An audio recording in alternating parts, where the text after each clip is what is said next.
ഈ മംഗളൂരിൻ്റെ വിവിധ പ്രദേശങ്ങൾ വരുന്ന ഭാഗത്ത് ഏതാണ്ട് 3 സോണുകളാണ് വരുന്നത്. അദ്ദേഹം പറയുന്നത് ഒന്ന് സതേൺ റെയിൽവേയുടെ ഭാഗം വരുന്നു, പിന്നെ സൗത്ത് വെസ്റ്റേൺ റെയിൽവേയുടെ ഭാഗം വരുന്നു, കൊങ്കൺ റെയിൽവേയുടെ ഭാഗം വരുന്നു.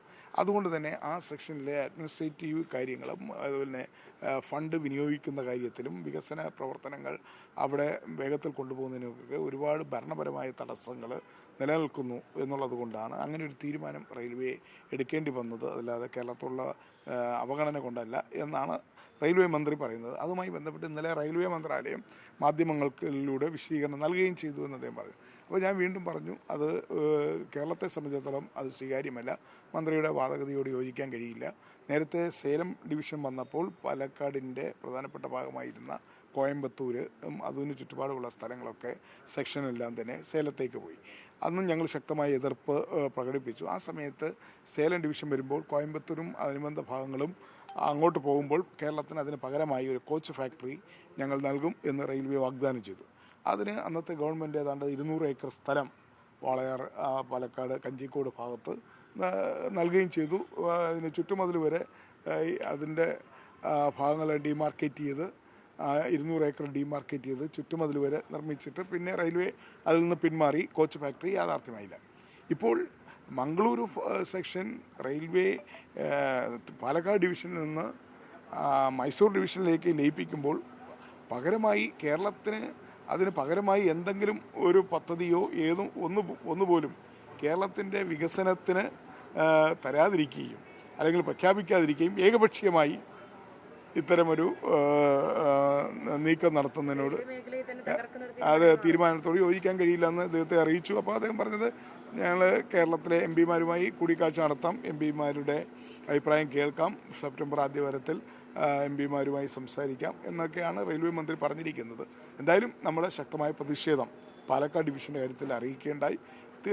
അദ്ദേഹം പറഞ്ഞത് നാഗർകോവിൽ അല്ലെങ്കിൽ തിരുനെൽവേലി അങ്ങനെ ഒരു ഡിവിഷൻ രൂപീകരിക്കുന്ന കാര്യം റെയിൽവേയുടെ ആലോചിച്ചിട്ട് പോലുമില്ല.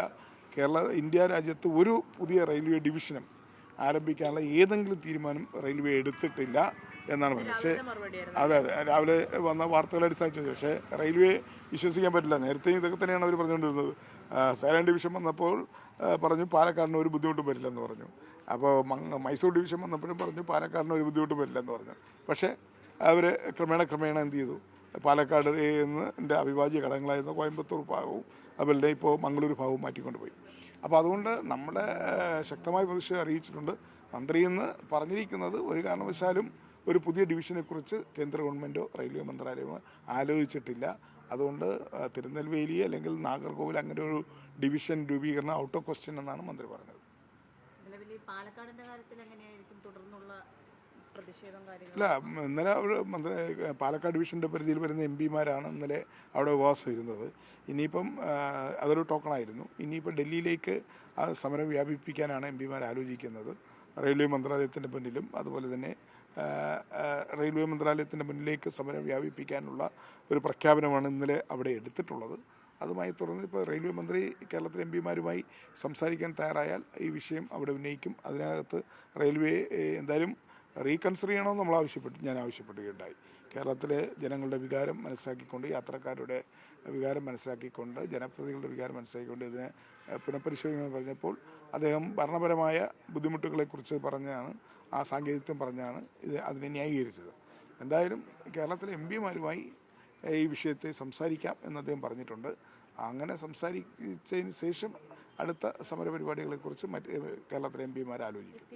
മുഖ്യമന്ത്രിയുമായി കൂടി ആലോചിച്ച് ഏതെങ്കിലും തരത്തിലൊരു സ്റ്റേറ്റ് എന്ന രീതിയിൽ കൂടി മുന്നോട്ട് പോകുക ഈ വിഷയത്തിൽ രണ്ടിലും, അതായത് ഒന്ന് പാലക്കാട് വിഷയം, അതോടൊപ്പം തന്നെ ആശങ്ക ഉയർത്തിക്കൊണ്ട് തിരുവനന്തപുരം ഡിവിഷന്റെ കാര്യവും നിലനിൽക്കുന്നു. അപ്പോൾ ഈ വിഷയങ്ങളിൽ മുഖ്യമന്ത്രിയുമായി കൂടി ആലോചിച്ചുകൊണ്ട് എം പിമാർ അങ്ങനെ ഒരു നിലയ്ക്ക് പോകുന്ന കാര്യം ആലോചിക്കുന്നുണ്ട്. ഈ സംഭവം അറിഞ്ഞുകൊണ്ട് തന്നെ മുഖ്യമന്ത്രി പ്രധാനമന്ത്രിക്കും റെയിൽവേ മന്ത്രിക്കും കത്തയച്ചിട്ടുണ്ട്. തീർച്ചയായും കേരളത്തെ സംബന്ധിച്ചിടത്തോളം വളരെ ഗൗരവമുള്ള വിഷയമാണ്. നമുക്ക് അവകാശപ്പെട്ട 2 ഡിവിഷൻ, ആ 2 ഡിവിഷനെ ഇങ്ങനെ വെട്ടിമുറിച്ച് മറ്റു പല സംസ്ഥാനങ്ങളുടെ ഡിവിഷനിലേക്ക് ചേർക്കുന്നത് അത് കേരളത്തിൻ്റെ താല്പര്യങ്ങൾക്ക് വിരുദ്ധമാണ് എന്നുള്ള കാര്യം എല്ലാവർക്കും അറിയാം. മുഖ്യമന്ത്രി അപ്പോൾ തന്നെ പ്രതികരിച്ചിട്ടുണ്ട്. ഇനി എന്താണ് അടുത്ത നടപടികൾ എന്താണെന്നതിനെ സംബന്ധിച്ച് തീർച്ചയായിട്ടും മുഖ്യമന്ത്രിയുമായി ആലോചിക്കും. അതോടൊപ്പം തന്നെ എം പിമാരുമായി ആലോചിച്ച് അടുത്ത സമരപരിപാടികൾ റെയിൽവേ മന്ത്രി ഞങ്ങളെ കാണാമെന്ന് പറഞ്ഞിട്ടുണ്ടല്ലോ, ഇന്നത്തെ ഫോൺ സംഭാഷണത്തിൽ പറഞ്ഞിട്ടുണ്ട്. ഞങ്ങളെ കണ്ടതിന് ശേഷം ഞങ്ങളുടെ അഭിപ്രായങ്ങൾ അദ്ദേഹത്തിന് മുന്നിൽ അവതരിപ്പിക്കും, കേരളത്തിൻ്റെ പൊതുവികാരത്തിന് മുന്നിൽ അവതരിപ്പിക്കും. അതിനുശേഷം എന്ത് തീരുമാനമോ റെയിൽവേ എടുക്കുന്നത് അതിനെ ആശ്രയിച്ചായിരിക്കും അടുത്ത സമരം. തിരുവനന്തപുരം ഡിവിഷൻ എന്നുള്ളത് ആലോചനയിലില്ല എന്നുള്ളതാണ് ഒരു തരത്തിലും ഈ തിരുവനന്തപുരം ഡിവിഷനല്ല, ഇന്ത്യയിലെ ഒരു റെയിൽവേ ഡിവിഷൻ വിഭജിച്ച് മറ്റൊരു റെയിൽവേ ഡിവിഷൻ രൂപീകരിക്കുന്നതിന് ആലോചിച്ചിട്ട് പോലുമില്ല എന്നാണ് റെയിൽവേ മന്ത്രി ഇന്ന് പറഞ്ഞത്.